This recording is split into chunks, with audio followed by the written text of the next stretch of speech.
Lady Audley's Secret, by Mary Elizabeth Braddon. Chapter 30. Preparing the Ground. Lady Audley went from the garden to the library, a pleasant, oak-paneled, homely apartment, in which Sir Michael liked to sit reading or writing, or arranging the business of his estate with his steward, a stalwart countryman, half agriculturalist, half lawyer, who rented a small farm a few miles from the Court. The baronet was seated in a capacious easy-chair near the hearth. The bright blaze of the fire rose and fell, flashing now upon the polished carvings of the black oak bookcase, now upon the gold and scarlet bindings of the books, sometimes glimmering upon the Athenian helmet of a marble palace, sometimes lighting up the forehead of Sir Robert Peel. The lamp upon the reading-table had not yet been lighted, and Sir Michael sat in the firelight, waiting for the coming of his young wife. It is impossible for me ever to tell the purity of his generous love. It is impossible to describe that affection which was as tender as the love of a young mother for her firstborn, as brave and chivalrous as the heroic passion of a Bayard for his liege mistress. The door opened while he was thinking of this fondly loved wife, and looking up, the baronet saw the slender form standing in the doorway. "Why, my darling!" he exclaimed, as my lady closed the door behind her and came toward his chair. "I have been thinking of you and waiting for you an hour. Where have you been, and what have you been doing?" My lady, standing in the shadow rather than the light, paused a few moments before replying to this question. "I have been to Chelmsford," she said, "shopping, and—" She hesitated, twisting her bonnet strings in her thin white fingers with an air of pretty embarrassment. "And what, my dear?" asked the baronet. "What have you been doing since you came from Chelmsford? I heard a carriage stop at the door an hour ago. It was yours, was it not?" "Yes, I came home an hour ago," answered my lady with the same air of embarrassment. "And what have you been doing since you came home?" Sir Michael Audley asked this question with a slightly reproachful accent. His young wife's presence made the sunshine of his life, and though he could not bear to chain her to his side, it grieved him to think that she could willingly remain unnecessarily absent from him, frittering away her time in some childish talk or frivolous occupation. "What have you been doing since you came home, my dear?" he repeated. "What has kept you so long away from me?" "I have been talking to Mr. Robert Audley." She still twisted her bonnet string round and round her fingers. She still spoke with the same air of embarrassment. "Robert!" exclaimed the baronet. "Is Robert here?" "He was here a little while ago." "And is here still, I suppose?" "No, he has gone away." "Gone away?" cried Sir Michael. "What do you mean, my darling?" "I mean that your nephew came to the Court this afternoon. Alicia and I found him idling about the gardens.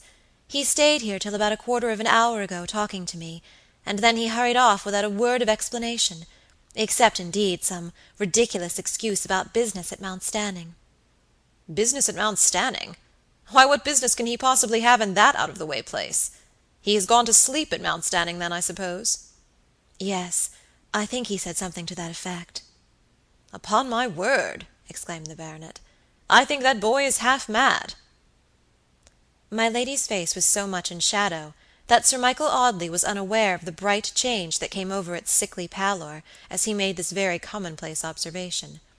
A triumphant smile illuminated Lucy Audley's countenance, a smile that plainly said, "It is coming, it is coming. I can twist him which way I like. I can put black before him, and if I say it is white, he will believe me." But Sir Michael Audley, in declaring that his nephew's wits were disordered, merely uttered that commonplace ejaculation which is well known to have very little meaning. The baronet had, it is true, no very great estimate of Robert's faculty for the business of this everyday life.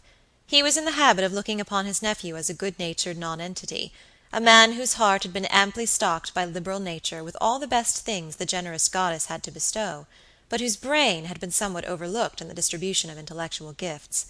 Sir Michael Audley made that mistake which is very commonly made by easy-going, well-to-do observers who have no occasion to look below the surface. He mistook laziness for incapacity. He thought because his nephew was idle, he must necessarily be stupid. He concluded that if Robert did not distinguish himself, it was because he could not.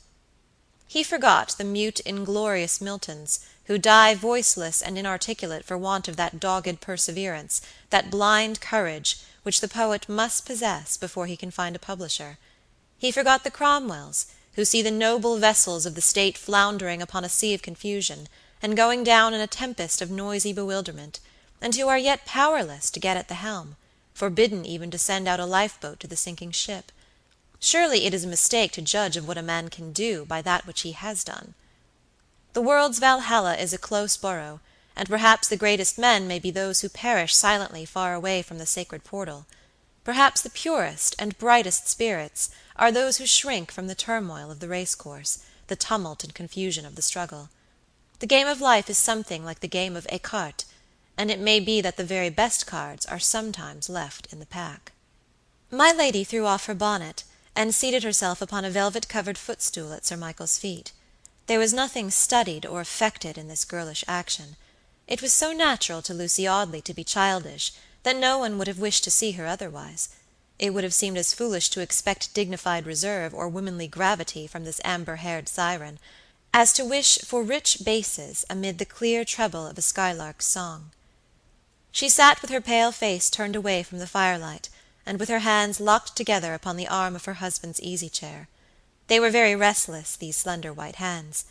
My lady twisted the jeweled fingers in and out of each other as she talked to her husband. "I wanted to come to you, you know, dear," said she. "I wanted to come to you directly I got home, but Mr. Audley insisted upon my stopping to talk to him." "But what about, my love?" asked the baronet.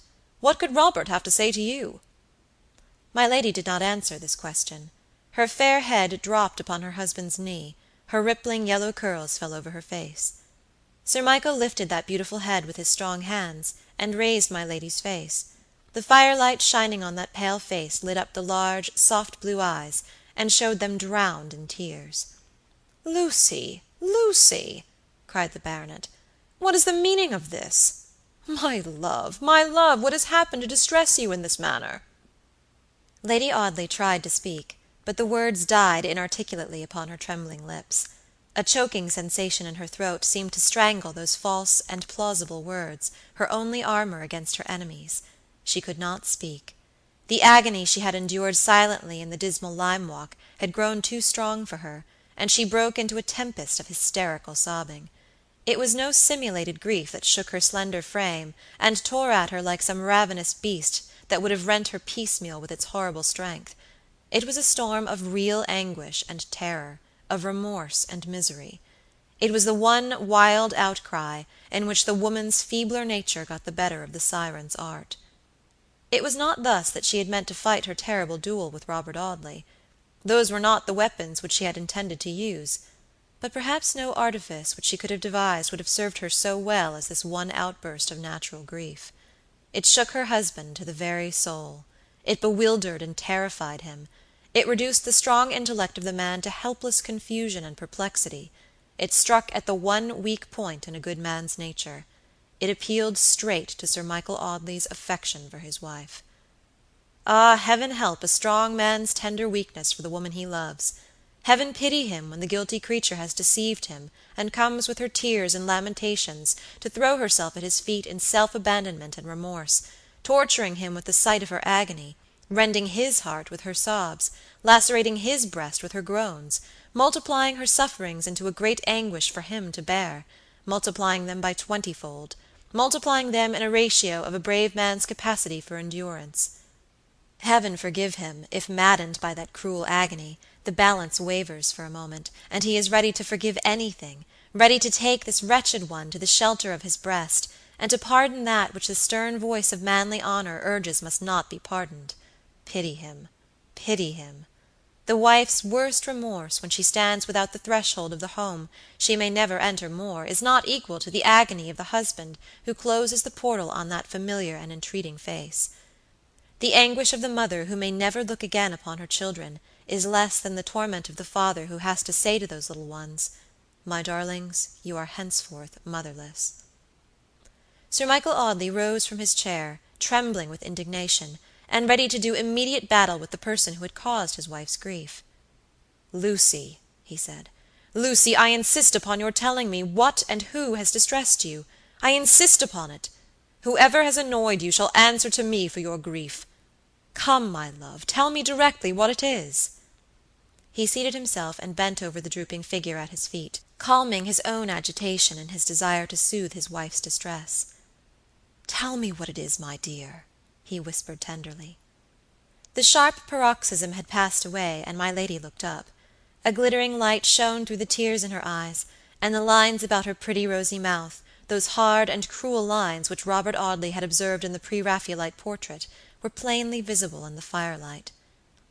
"I am very silly," she said, "but really he has made me quite hysterical." Who has made you hysterical?"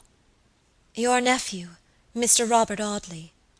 "Robert!" cried the baronet. "Lucy, what do you mean?" "I told you that Mr. Audley insisted upon my going into the lime walk, dear," said my lady.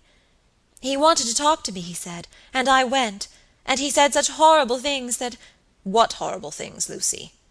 Lady Audley shuddered, and clung with convulsive fingers to the strong hand that had rested caressingly upon her shoulder. "What did he say, Lucy?" "Oh, my dear love, how can I tell you?" cried my lady. "I know that I shall distress you, or you will laugh at me, and then—" "Laugh at you? No, Lucy."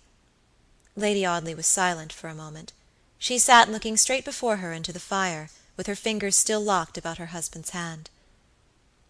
"My dear," she said slowly, hesitating now and then between her words, as if she almost shrunk from uttering them. "Have you ever—I am so afraid of vexing you—have you ever thought Mr. Audley a little— "A little what, my darling?" "A little out of his mind?" faltered Lady Audley. "Out of his mind?" cried Sir Michael. "My dear girl, what are you thinking of?"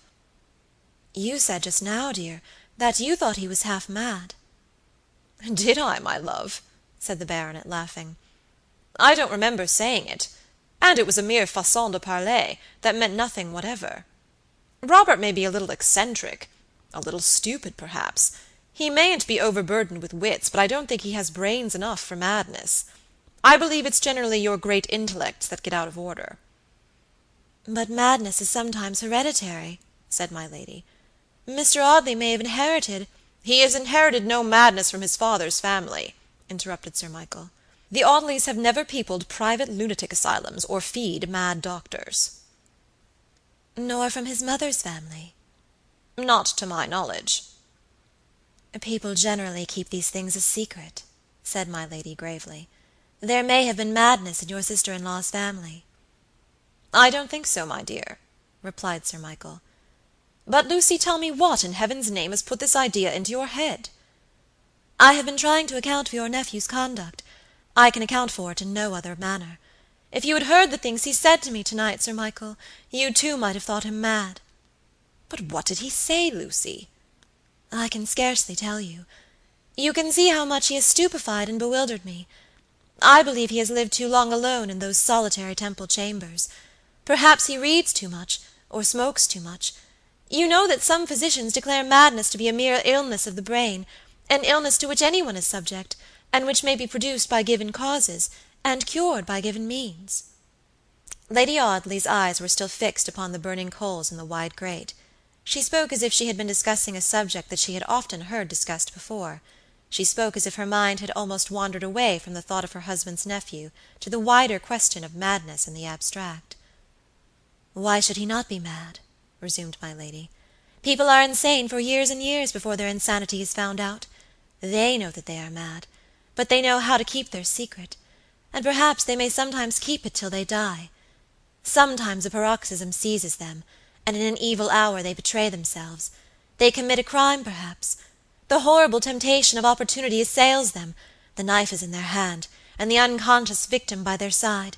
They may conquer the restless demon and go away and die innocent of any violent deed, but they may yield to the horrible temptation, the frightful, passionate, hungry craving for violence and horror. They sometimes yield and are lost." Lady Audley's voice rose as she argued this dreadful question. The hysterical excitement from which she had only just recovered had left its effects upon her, but she controlled herself, and her tone grew calmer as she resumed. "Robert Audley is mad," she said decisively.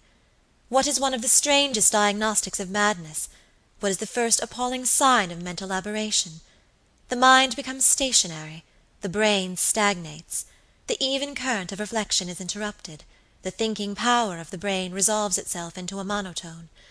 As the waters of a tideless pool putrefy by reason of their stagnation, the mind becomes turbid and corrupt through lack of action, and the perpetual reflection upon one subject resolves itself into monomania. Robert Audley is a monomaniac. The disappearance of his friend, George Talboys, grieved and bewildered him. He dwelt upon this one idea until he lost the power of thinking of anything else. The one idea looked at perpetually became distorted to his mental vision. Repeat the commonest word in the English language 20 times, and before the 20th repetition you will have begun to wonder whether the word which you repeat is really the word you mean to utter. Robert Audley has thought of his friend's disappearance until the one idea has done its fatal and unhealthy work. He looks at a common event with a vision that is diseased, and he distorts it into a gloomy horror engendered of his own monomania. If you do not want to make me as mad as he is, you must never let me see him again. He declared tonight that George Talboys was murdered in this place, and that he will root up every tree in the garden, and pull down every brick in the house, and search for—" My lady paused. The words died away upon her lips. She had exhausted herself by the strange energy with which she had spoken. She had been transformed from a frivolous, childish beauty into a woman, strong to argue her own cause, and plead her own defense. "Pull down this house!" cried the baronet. "George Talboys murdered at Audley Court! Did Robert say this, Lucy?" "He said something of that kind, something that frightened me very much." "Then he must be mad," said Sir Michael gravely. "I'm bewildered by what you tell me. Did he really say this, Lucy, or did you misunderstand him?" "I don't think I did," faltered my lady. "You saw how frightened I was when I first came in. I should not have been so much agitated if he hadn't said something horrible." Lady Audley had availed herself of the very strongest arguments by which she could help her cause. "To be sure, my darling, to be sure," answered the baronet. "What could have put such a horrible fancy into the unhappy boy's head? This Mr. Talboys, a perfect stranger to all of us, murdered at Audley Court! I'll go to Mount Stanning tonight and see Robert. I have known him ever since he was a baby, and I cannot be deceived in him. If there is really anything wrong, he will not be able to conceal it from me." My lady shrugged her shoulders. "That is rather an open question," she said. "It is generally a stranger who is the first to observe any psychological peculiarity."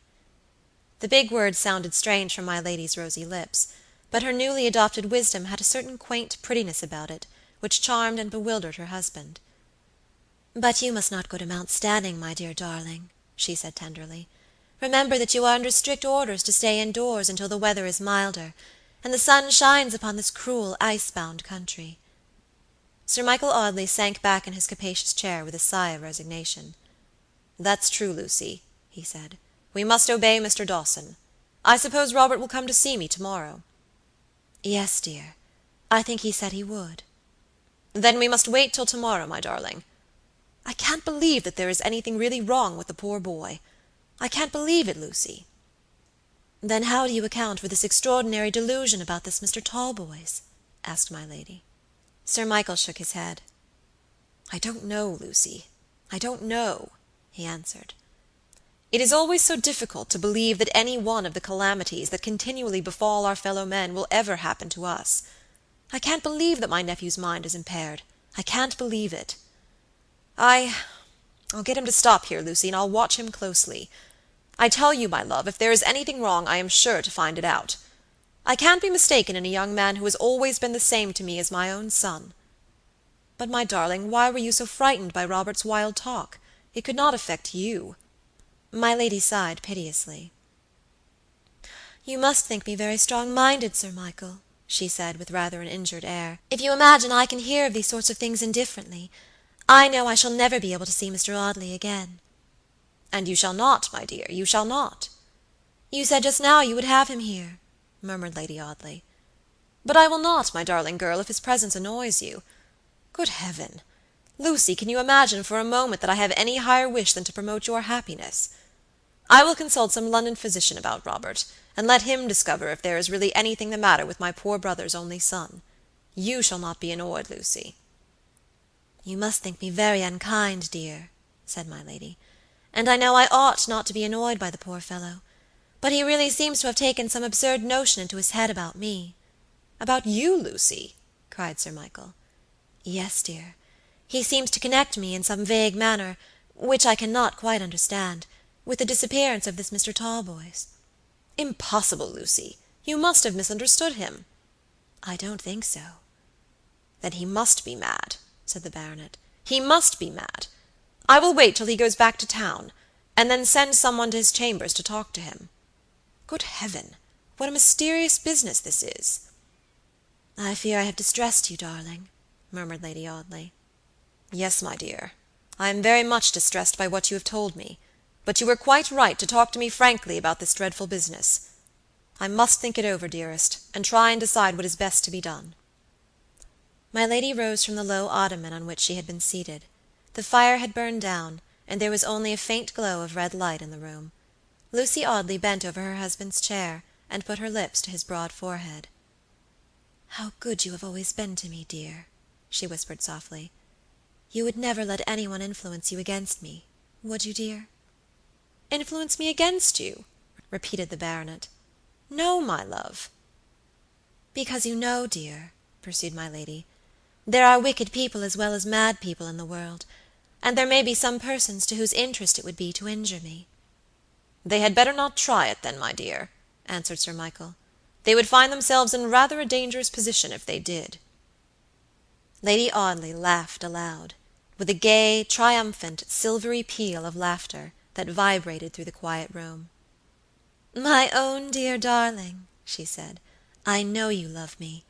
And now I must run away, dear, for it's past 7 o'clock. I was engaged to dine at Mrs. Montford's, but I must send a groom with a message of apology, for Mr. Audley has made me quite unfit for company. I shall stay at home and nurse you, dear. You'll go to bed very early, won't you, and take great care of yourself?" "Yes, dear." My lady tripped out of the room to give her orders about the message that was to be carried to the house at which she was to have dined. She paused for a moment as she closed the library door. She paused, and laid her hand upon her breast to check the rapid throbbing of her heart. "I have been afraid of you, Mr. Robert Audley," she thought, "but perhaps the time may come in which you will have cause to be afraid of me." Chapter 30. Lady Audley's Secret, by Mary Elizabeth Braddon. Chapter 31. Phoebe's Petition.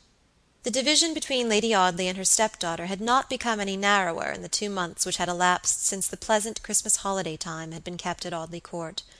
There was no open warfare between the two women; there was only an armed neutrality, broken every now and then by brief feminine skirmishes and transient wordy tempests. I am sorry to say that Alicia would very much have preferred a hearty pitched battle to this silent and undemonstrative disunion; but it was not very easy to quarrel with my lady. She had soft answers for the turning away of wrath. She could smile bewitchingly at her stepdaughter's open petulance, and laugh merrily at the young lady's ill temper. Perhaps had she been less amiable, had she been more like Alicia in disposition, the two ladies might have expended their enmity in one tremendous quarrel, and might ever afterward have been affectionate and friendly. But Lucy Audley would not make war. She carried forward the sum of her dislike, and put it out at a steady rate of interest, until the breach between her stepdaughter and herself, widening a little every day, became a great gulf, utterly impassable by olive branch bearing doves from either side of the abyss. There can be no reconciliation where there is no open warfare. There must be a battle, a brave, boisterous battle, with pennants waving and cannon roaring, before there can be peaceful treaties and enthusiastic shaking of hands. Perhaps the union between France and England owes its greatest force to the recollection of Cressy and Waterloo, Navarino and Trafalgar. We have hated each other and licked each other and had it out, as the common phrase goes, and we can afford now to fall into each other's arms and vow eternal friendship and everlasting brotherhood. Let us hope that when northern Yankeedom has decimated and been decimated, blustering Jonathan may fling himself upon his southern brother's breast, forgiving and forgiven. Alicia Audley and her father's pretty wife had plenty of room for the comfortable indulgence of their dislike in the spacious old mansion. My lady had her own apartments, as we know, luxurious chambers, in which all conceivable elegancies had been gathered for the comfort of their occupant. Alicia had her own rooms in another part of the large house. She had her favorite mare, her Newfoundland dog, and her drawing materials, and she made herself tolerably happy. She was not very happy, this frank, generous-hearted girl, for it was scarcely possible that she could altogether be at ease in the constrained atmosphere of the Court. Her father was changed. That dear father over whom she had once reigned supreme with the boundless authority of a spoiled child, had accepted another ruler and submitted to a new dynasty. Little by little my lady's petty power made itself felt in that narrow household, and Alicia saw her father gradually lured across the gulf that divided Lady Audley from her stepdaughter, until he stood at last quite upon the other side of the abyss, and looked coldly upon his only child across that widening chasm. Alicia felt that he was lost to her. My lady's beaming smiles, my lady's winning words, my lady's radiant glances and bewitching graces had done their work of enchantment, and Sir Michael had grown to look upon his daughter as a somewhat wilful and capricious young person, who had behaved with determined unkindness to the wife he loved. Poor Alicia saw all this, and bore her burden as well as she could. It seemed very hard to be a handsome, gray-eyed heiress, with dogs and horses and servants at her command, and yet to be so much alone in the world as to know of not one friendly ear into which she might pour her sorrows. "If Bob was good for anything, I could have told him how unhappy I am," thought Miss Audley; "but I may just as well tell Caesar my troubles for any consolation I should get from cousin Robert." Sir Michael Audley obeyed his pretty nurse, and went to bed a little after 9 o'clock upon this bleak March evening. Perhaps the baronet's bedroom was about the pleasantest retreat that an invalid could have chosen in such cold and cheerless weather. The dark green velvet curtains were drawn before the windows, and about the ponderous bed. The wood fire burned redly upon the broad hearth. The reading lamp was lighted upon a delicious little table close to Sir Michael's pillow, and a heap of magazines and newspapers had been arranged by my lady's own fair hands for the pleasure of the invalid. Lady Audley sat by the bedside for about 10 minutes, talking to her husband, talking very seriously, about this strange and awful question, Robert Audley's lunacy, but at the end of that time she rose and bade her husband good night. She lowered the green silk shade before the reading lamp, adjusting it carefully for the repose of the baronet's eyes. "I shall leave you, dear," she said. "If you can sleep, so much the better. If you wish to read, the books and papers are close to you. I will leave the doors between the rooms open, and I shall hear your voice if you call me." Lady Audley went through her dressing-room into the boudoir, where she had sat with her husband since dinner. Every evidence of womanly refinement was visible in the elegant chamber. My lady's piano was open, covered with scattered sheets of music and exquisitely bound collections of scenas and fantasias which no master need have disdained to study. My lady's easel stood near the window, bearing witness to my lady's artistic talent, in the shape of a water-colored sketch of the court and gardens. My lady's fairy-like embroideries of lace and muslin, rainbow-hued silks, and delicately tinted wools littered the luxurious apartment, while the looking-glasses, cunningly placed at angles and opposite corners by an artistic upholsterer, multiplied my lady's image, and in that image reflected the most beautiful object in the enchanted chamber. Amid all this lamplight, gilding, color, wealth, and beauty, Lucy Audley sat down on a low seat by the fire to think. If Mr. Holman Hunt could have peeped into the pretty boudoir, I think the picture would have been photographed upon his brain to be reproduced by and by upon a bishop's half-length for the glorification of the pre-Raphaelite brotherhood. My lady, in that half-recumbent attitude, with her elbow resting on one knee, and her perfect chin supported by her hand, the rich folds of drapery falling away in long undulating lines from the exquisite outline of her figure, and the luminous rose-colored firelight enveloping her in a soft haze, only broken by the golden glitter of her yellow hair, beautiful in herself, but made bewilderingly beautiful by the gorgeous surroundings which adorn the shrine of her loveliness. Drinking cups of gold and ivory, chiseled by Benvenuto Cellini, cabinets of buhl and porcelain, bearing the cipher of Austrian Marie Antoinette, amid devices of rosebuds and true lovers' knots, birds and butterflies, cupidons and shepherdesses, goddesses, courtiers, cottagers, and milkmaids, statuettes of Parisian marble and biscuit china, gilded baskets of hothouse flowers, fantastical caskets of Indian filigree work, fragile teacups of turquoise china, adorned by medallion miniatures of Louis the Great and Louis the Well-Beloved, Louise de la Valliere, Athénée de Montespan, and Marie-Jeanne Gambard de Vaubernier, cabinet pictures and gilded mirrors, shimmering satin and diaphanous lace. All that gold can buy or art devise had been gathered together for the beautification of this quiet chamber, in which my lady sat listening to the mourning of the shrill March wind, and the flapping of the ivy leaves against the casements, and looking into the red chasms in the burning coals. I should be preaching a very stale sermon, and harping upon a very familiar moral, if I were to seize this opportunity of declaiming against art and beauty, because my lady was more wretched in this elegant apartment than many a half-starved seamstress in her dreary garret. She was wretched by reason of a wound which lay too deep for the possibility of any solace from such plasters as wealth and luxury. But her wretchedness was of an abnormal nature, and I can see no occasion for seizing upon the fact of her misery as an argument in favor of poverty and discomfort as opposed to opulence. The Benvenuto Cellini carvings and the Sèvres porcelain could not give her happiness, because she had passed out of their region. She was no longer innocent, and the pleasure we take in art and loveliness being an innocent pleasure, had passed beyond her reach. 6 or 7 years before, she would have been happy in the possession of this little Aladdin's palace, but she had wandered out of the circle of careless, pleasure-seeking creatures. She had strayed far away into a desolate labyrinth of guilt and treachery, terror and crime, and all the treasures that had been collected for her could have given her no pleasure but one, the pleasure of flinging them into a heap beneath her feet, and trampling upon them, and destroying them in her cruel despair. There were some things that would have inspired her with an awful joy, a horrible rejoicing. If Robert Audley, her pitiless enemy, her unrelenting pursuer, had lain dead in the adjoining chamber, she would have exulted over his bier. What pleasures could have remained for Lucretia Borgia and Catherine de Medici when the dreadful boundary line between innocence and guilt was passed, and the lost creature stood upon the lonely outer side? Only horrible, vengeful joys, and treacherous delights were left for these miserable women. With what disdainful bitterness they must have watched the frivolous vanities, the petty deceptions, the paltry sins of ordinary offenders. Perhaps they took a horrible pride in the enormity of their wickedness, in this divinity of hell, which made them greatest among sinful creatures.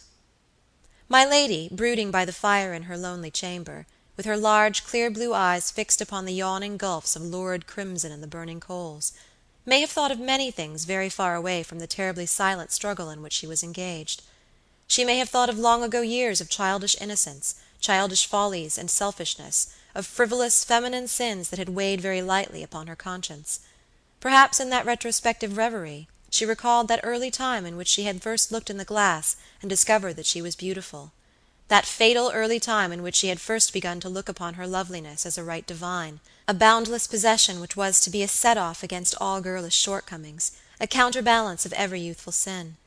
Did she remember the day in which that fairy dower of beauty had first taught her to be selfish and cruel, indifferent to the joys and sorrows of others, cold-hearted and capricious, greedy of admiration, exacting and tyrannical with that petty woman's tyranny which is the worst of despotism? Did she trace every sin of her life back to its true source? And did she discover that poisoned fountain in her own exaggerated estimate of the value of a pretty face? Surely, if her thoughts wandered so far along the backward current of her life, she must have repented in bitterness and despair of that first day in which the master passions of her life had become her rulers, and the three demons of vanity, selfishness, and ambition had joined hands and said, "This woman is our slave. Let us see what she will become under our guidance." How small those first youthful errors seemed as my lady looked back upon them in that long reverie by the lonely hearth! What small vanities, what petty cruelties! A triumph over a schoolfellow, a flirtation with the lover of a friend, an assertion of the right divine invested in blue eyes and shimmering golden-tinted hair. But how terribly that narrow pathway had widened out into the broad highroad of sin, and how swift the footsteps had become upon the now familiar way! My lady twisted her fingers in her loose amber curls, and made as if she would have torn them from her head. But even in that moment of mute despair the unyielding dominion of beauty asserted itself, and she released the poor tangled glitter of ringlets, leaving them to make a halo round her head in the dim firelight. "I was not wicked when I was young," she thought, as she stared gloomingly at the fire. "I was only thoughtless. I never did any harm, at least wilfully. Have I ever been really wicked, I wonder?" she mused. "My worst wickednesses have been the result of wild impulses, and not of deeply laid plots. I am not like the women I have read of, who have lain night after night in the horrible darkness and stillness, planning out treacherous deeds, and arranging every circumstance of an appointed crime. I wonder whether they suffered, those women, whether they ever suffered as—" Her thoughts wandered away into a weary maze of confusion. Suddenly she drew herself up with a proud, defiant gesture, and her eyes glittered with a light that was not entirely reflected from the fire. "You are mad, Mr. Robert Audley," she said. "You are mad, and your fancies are a madman's fancies. I know what madness is. I know its signs and tokens, and I say that you are mad." She put her hand to her head, as if thinking of something which confused and bewildered her, and which she found it difficult to contemplate with calmness. "Dare I defy him?" she muttered. "Dare I? Dare I? Will he stop now that he has once gone so far? Will he stop for fear of me? Will he stop for fear of me when the thought of what his uncle must suffer has not stopped him? Will anything stop him but death?" She pronounced the last words in an awful whisper, and with her head bent forward, her eyes dilated, and her lips still parted as they had been parted in her utterance of that final word, death, she sat blankly staring at the fire. "I can't plot horrible things," she muttered presently. "My brain isn't strong enough, or I'm not wicked enough, or brave enough. If I met Robert Audley in those lonely gardens as I—" The current of her thoughts was interrupted by a cautious knocking at her door. She rose suddenly, startled by any sound in the stillness of her room. She rose and threw herself into a low chair near the fire. She flung her beautiful head back upon the soft cushions, and took a book from the table near her. Insignificant as this action was, it spoke very plainly. It spoke very plainly of ever-recurring fears, of fatal necessities for concealment, of a mind that in its silent agonies was ever alive to the importance of outward effect. It told more plainly than anything else could have told how complete an actress my lady had been made by the awful necessity of her life. The modest rap at the door was repeated. "Come in," cried Lady Audley in her liveliest tone. The door was opened with that respectful noiselessness peculiar to a well-bred servant, and a young woman, plainly dressed, and carrying some of the cold March winds in the fold of her garments, crossed the threshold of the apartment, and lingered near the door, waiting permission to approach the inner regions of my lady's retreat. It was Phoebe Marks, the pale-faced wife of the Mount Stanning innkeeper. "I beg pardon, my lady, for intruding without leave," she said, "but I thought I might venture to come straight up without waiting for permission." "Yes, yes, Phoebe, to be sure. Take off your bonnet, you wretched, cold-looking creature, and come sit down here." Lady Audley pointed to the low ottoman upon which she had herself been seated a few minutes before.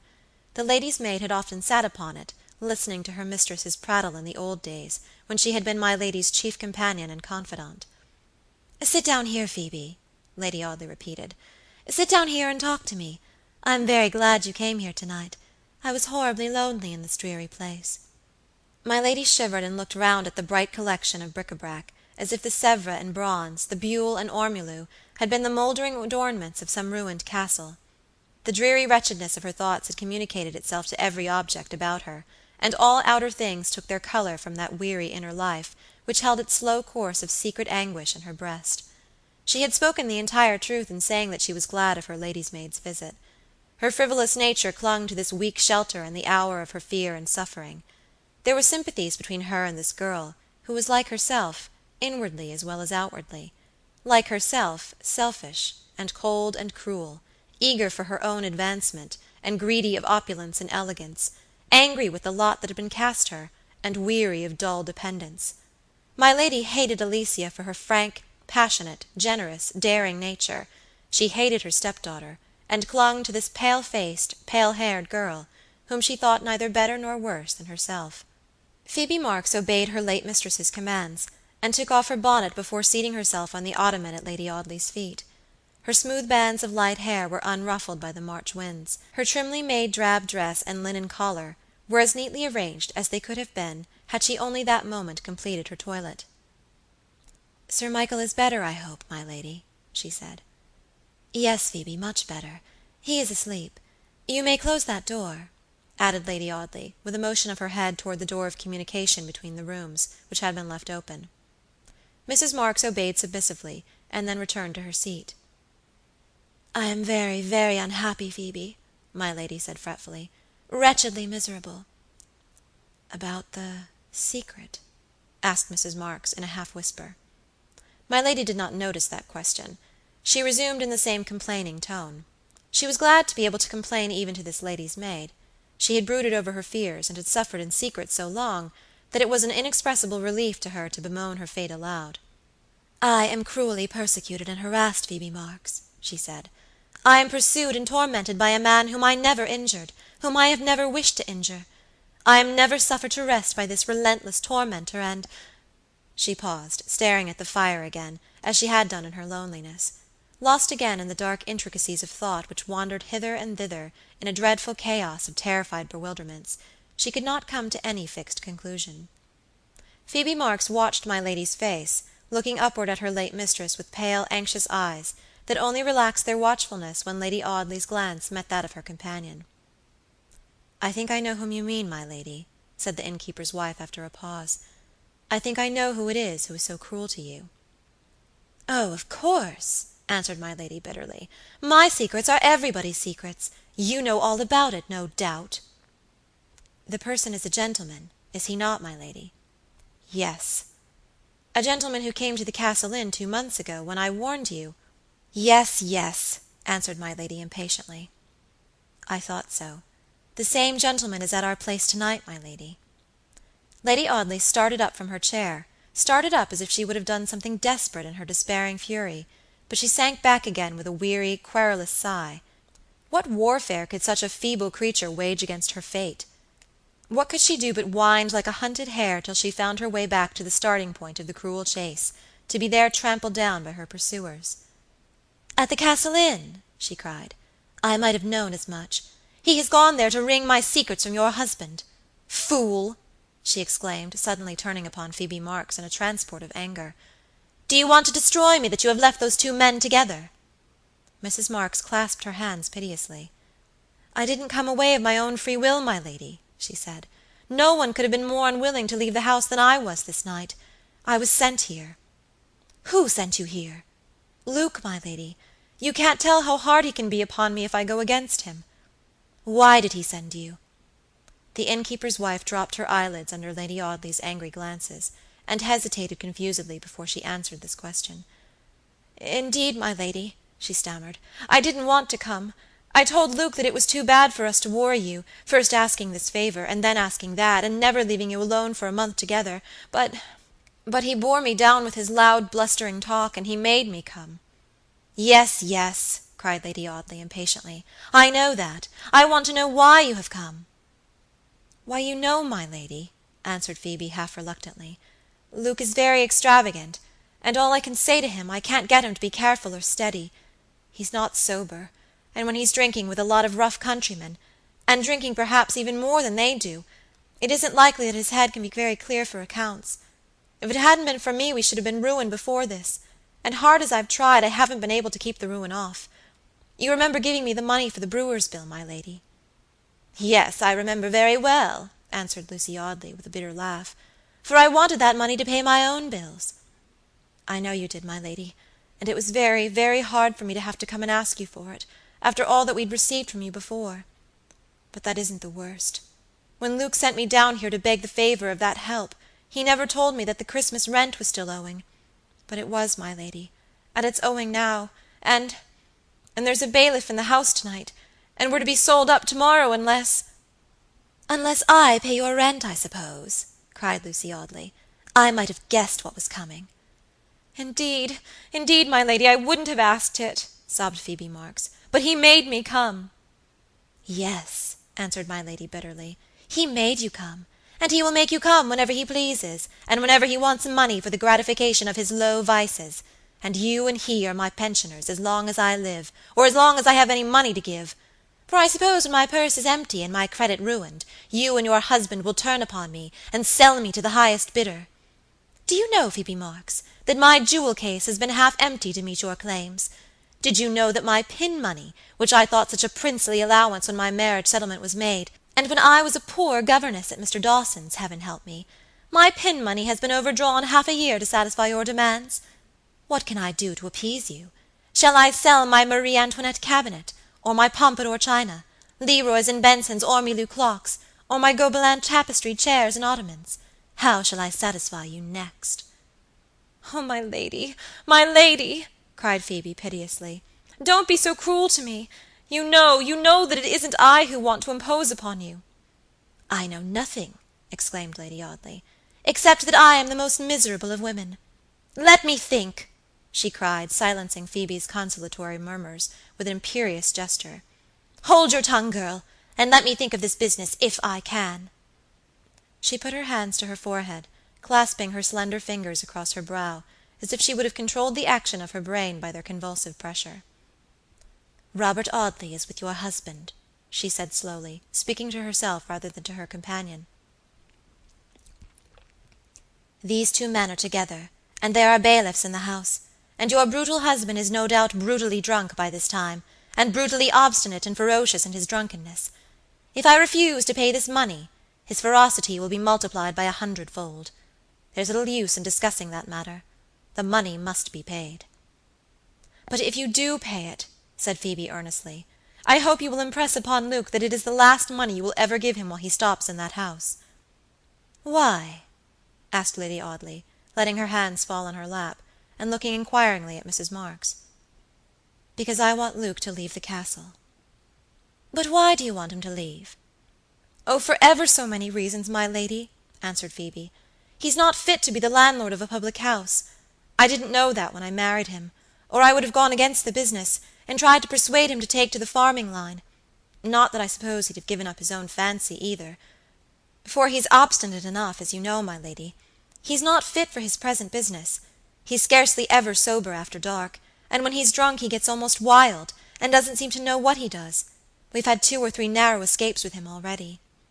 "Narrow escapes?" repeated Lady Audley. "What do you mean?" "Why, we've run the risk of being burnt in our beds through his carelessness." "Burnt in your beds through his carelessness? Why, how was that?" asked my lady, rather listlessly. She was too selfish and too deeply absorbed in her own troubles to take much interest in any danger which had befallen her sometime lady's maid. "You know what a queer old place the Castle is, my lady, all tumble-down woodwork and rotten rafters and such like. The Chelmsford Insurance Company won't insure it, for they say if the place did happen to catch fire of a windy night, it would blaze away like so much tinder, and nothing in the world could save it. Well, Luke knows this, and the landlord has warned him of it time and often, for he lives close against us, and he keeps a pretty sharp eye upon all my husband's goings-on. But when Luke's tipsy he doesn't know what he's about, and only a week ago he left a candle burning in one of the outhouses, and the flame caught one of the rafters of the sloping roof, and if it hadn't been for me finding it out when I went round the house the last thing, we should have all been burnt to death, perhaps. And that's the 3rd time the same kind of thing has happened in the 6 months we've had the place, and you can't wonder that I'm frightened, can you, my lady?" My lady had not wondered. She had not thought about the business at all. She had scarcely listened to these commonplace details. Why should she care for this low-born waiting-woman's perils and troubles?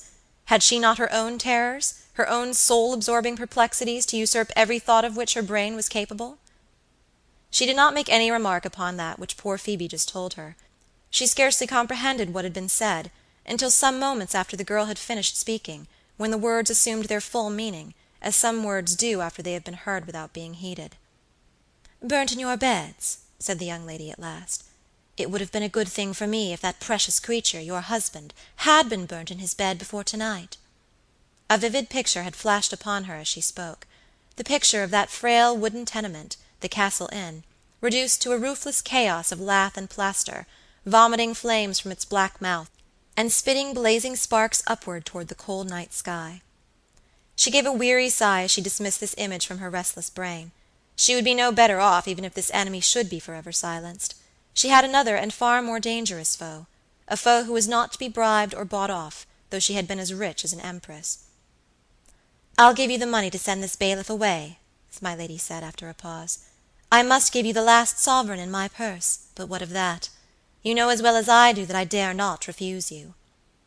Lady Audley rose and took the lighted lamp from her writing-table. "The money is in my dressing-room," she said. "I will go and fetch it." "Oh, my lady," exclaimed Phoebe suddenly, "I forgot something. I was in such a way about this business that I quite forgot it." "Quite forgot what?" "A letter that was given me to bring you, my lady, just before I left home." "What letter?" "A letter from Mr. Audley. He heard my husband mention that I was coming down here, and he asked me to carry this letter." Lady Audley set the lamp down upon the table nearest to her, and held out her hand to receive the letter. Phoebe Marks could scarcely fail to observe that the little jeweled hand shook like a leaf. "Give it me, give it me!" she cried. "Let me see what more he has to say." Lady Audley almost snatched the letter from Phoebe's hand in her wild impatience.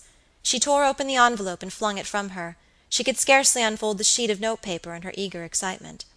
The letter was very brief. It contained only these words: "Should Mrs. George Talboys really have survived the date of her supposed death, as recorded in the public prints, and upon the tombstone in the Ventnor churchyard, and should she exist in the person of the lady suspected and accused by the writer of this, there can be no great difficulty in finding some one able and willing to identify her.